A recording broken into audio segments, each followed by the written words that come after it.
ഷൊർണൂർ കുളപ്പുള്ളി ചുവന്ന ഗേറ്റ് പരിസരത്ത് വ്യാപാര സ്ഥാപനത്തിൽ കയറി മോഷണം നടത്തിയ കേസിൽ ഒരാൾ കൂടി അറസ്റ്റിൽ. കോഴിക്കോട് മുക്കം സ്വദേശി മഹേഷാണ് പിടിയിലായത്. കഴിഞ്ഞ ദിവസം പിടികൂടിയ തമിഴ്നാട് തിരുപ്പത്തൂർ സ്വദേശി മുത്തുകുമാറിനെ ചോദ്യം ചെയ്തതിൽ നിന്നാണ് ഇയാളെക്കുറിച്ചുള്ള വിവരങ്ങൾ ലഭിച്ചത്.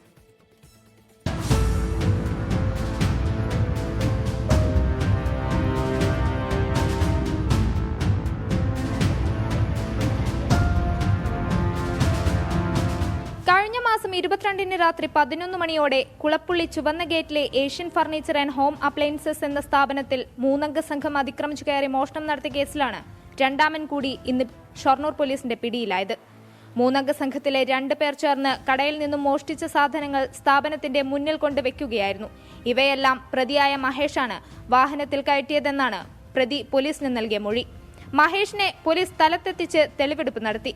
കേസിൽ ഇനി ഒരാൾ കൂടി അറസ്റ്റിലാകാനുണ്ടെന്നും അയാൾക്ക് വേണ്ടിയുള്ള അന്വേഷണം ഊർജിതമാക്കിയിട്ടുണ്ടെന്നും പോലീസ് പറഞ്ഞു. സ്ഥാപനത്തിനുള്ളിൽ ഉണ്ടായിരുന്ന 2 ലാപ്ടോപ്പുകളും 1 മൊബൈൽ ഫോണും CCTVയും DVRും മോഷ്ടിച്ച ശേഷം സംഘം സ്ഥാപനത്തിന് മുന്നിൽ നിർത്തിയിട്ടിരുന്ന ഗുഡ്സ് വാഹനവും മോഷണം നടത്തിയിരുന്നു. കടയുടമ നൽകിയ പരാതിയിൽ ഷൊർണൂർ പോലീസ് കേസെടുത്ത് നടത്തിയ അന്വേഷണത്തിലാണ് 2 പേർ അറസ്റ്റിലായത്. 24 പാലക്കാട്. ലോകത്തെവിടെയായാലും ഏത് സമയത്തും 24 വാർത്തകളും ഓഗ്മെന്റഡ് റിയാലിറ്റി പാക്കേജുകളും എക്സ്പ്ലെയിനറുകളും വിശദമായി കാണാൻ ഞങ്ങളുടെ യൂട്യൂബ് ചാനൽ നിങ്ങൾക്ക് സബ്സ്ക്രൈബ് ചെയ്യാം.